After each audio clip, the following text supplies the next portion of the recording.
Men halis yadadım ece. Bu dünyanın hubbotundan ya ecizlep görmükem geli bilmem höptösünden. Men halis yadadım ece, utanmaktan, çekinmekten, bağıt hakta gurrun itse sakoyalı sakınmaktan.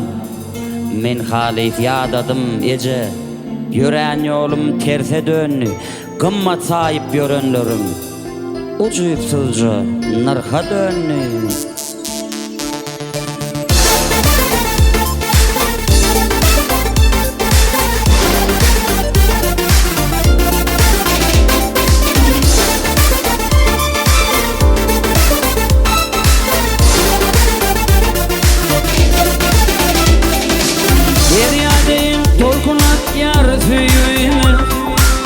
Ne beladır kayganlı yürümüz, deryadeyin dolkunat yar suyumuz.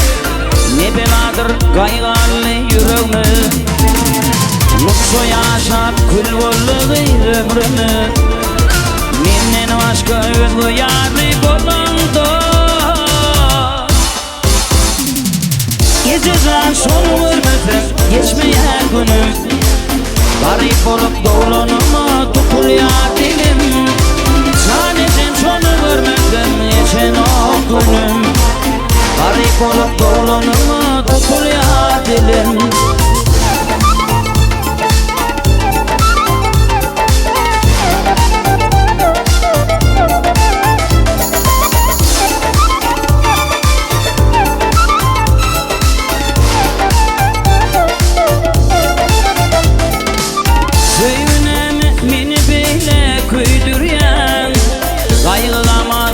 Yüreği yanır yan, akvanem beni beyle köydür yan.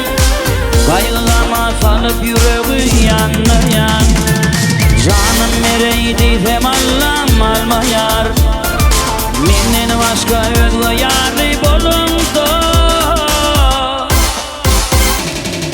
Geceden son vurmasın geçmeyen günüm, garip olup dolanıma tutuluyor.